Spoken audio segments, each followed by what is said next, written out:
අනනසයෝ සුබ දවසක් වේවා ඔයාලා හැමෝටම. ඔයාලා අදත් එකතු වෙලා ඉන්න ෆොරින් ඔන් වීඩියෝ පාඩම් පාඨමාලාවත් එක්ක.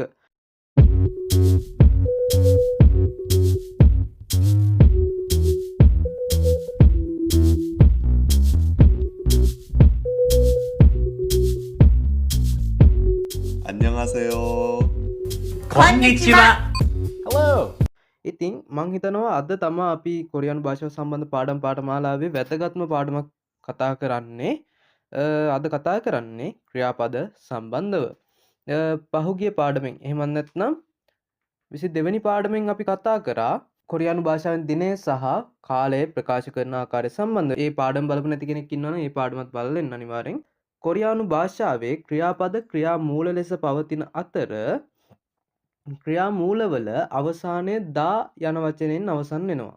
මෙහිදී දා යන අකුර ඉවත් කර එතනට අවශ්‍ය ව්‍යාකරණ කොටස එකතු කිරීමෙන් ක්‍රියාපද වාක්‍යයට සම්බන්ධ කරගත හැකියි. අපි ඒකට උදාහරණ බලමු. දැන් බලන්න කදා කියන එක. කදා කියන එක ගත්තොත් එහෙම කදා කියන එකේ දා කොටස ඉවත් වෙනවා.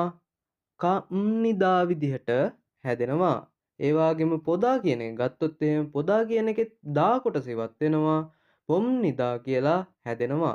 ඒ වගේම මාන්නාදා කියලා ගත්තොත් එහෙම දා කොටස ඉවත් වුණාට පස්සේ මාන්නාප්නිදා කියලා හැදෙනවා. එහෙනම් අපි උදාහරණ බලමු වර්තමාන කාලය සඳහා. ඔයාලා හොඳින් මතක තියාගන්න වර්තමාන කාල ක්‍රියාපදයන් නිර්මාණය කර ගැනීමේදී ක්‍රියාමූලයේ අවසානයේ දා කොටස ඉවත් කිරීමෙන් පසු ක්‍රියාමූලයේ අවසානයට ඉතුරු වන්නේ ස්වරයක් නම් හොඳට මතක තියාගන්න ක්‍රියාමූලයේ අවසානයට දා කොටස ඉවත් කිරීමෙන් පස්සේ ක්‍රියාමූලයේ අවසානයේ ඉතුරු වන්නේ ස්වරයක් නම් නිදා කියලාත් ඒ වගේම ක්‍රියාමූලයේ දා කොටස ඉවත් කිරීමෙන් පසුව ඉතිරි වන්නේ හල් කිරීමක් නම් එම අවස්ථාවේදී සම්නිදා කියලත් එකතු වෙනවා. ක්‍රියාමූලයේ දා ඉවත් කරාට පස්සේ ඉතුරු වෙන්නේ ස්වරයක් නම් නිදා කියලත් ක්‍රියාමූලයේ දා ඉවත් කරාට පස්සේ ඉතුරු වෙන්නේ හල් කිරීමක් නම් සම්නිදා කියලත් යෙදෙනවා. එතකොට අපි ඒකට උදාහරණ බලමු. ලාංකිකයෙක් කොරියාවේ වැඩ කරනවා. ශ්‍රී ලංකාවට සරි ලංකා කියලා තමයි කොරියානු භාෂාවෙන් කියන්නේ. එතකොට ලාංකිකයෙක් මම ඔයාලට පහුගිය පාඩමක් කියලා දීලා තියෙනවා මිනිසුන් මනින්න අපි ගණනය කරන ඒකකයේ මිනිසුන් බනින්න අපි ඒකකයක් යොදා ගන්නවා සරාම් බුන් මයොන් කියලා. එතකොට මෙතනදී යොදා ගන්නවා ලාංකිකයෙක් කියන්නේ සරි ලංකා සරාම්. ශ්‍රී ලාංකික මිනිස්සෙක් සරි ලංකා සරාම්. කොරියාවේ කියන්නේ කොරියාවට හන්ගුක් කියනවා. කොරියාවට හන්ගුක් කියනවා. කොරියාවේ කියන්න ඒ කියන නිපාතය එකතු වුනහම හන්ගුගේ විදිහට එතන ශබ්ද වෙනවා. ඉන් පස්සේ වැඩ කරනවා කියන්නේ ඉල් හදා කියලා අපි ගන්නවා.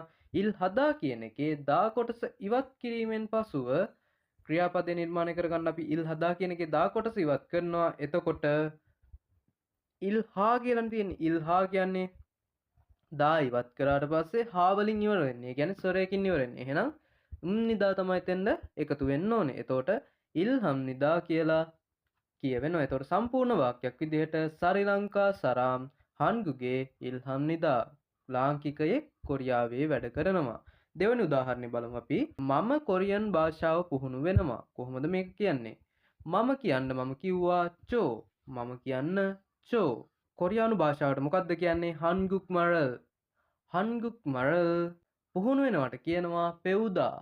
පුහුණු වෙනවට පෙවුදා කියනවා. එතකොට ඒක ක්‍රියාපදයක් විදිහට ගන්න අපි පෙවුදා කියන එකේ දා කොටස ඉවත් කරපුවම ඌ අකුරෙන් ඉවර වෙන්නේ. එතකොට ඒක ස්වරයක් නිදා තමයි එතනත් එකතු වෙන්නේ. එතකොට පෙවුම් නිදා කියලා කියවෙනවා. ඒ කියන්නේ සම්පූර්ණ වාක්‍යයක් විදිහට චෝ හන්ගුක් මරල් පෙවුම් නිදා කියලා කියවෙනවා. මම කොරියන් භාෂාව පුහුණු වෙනවා.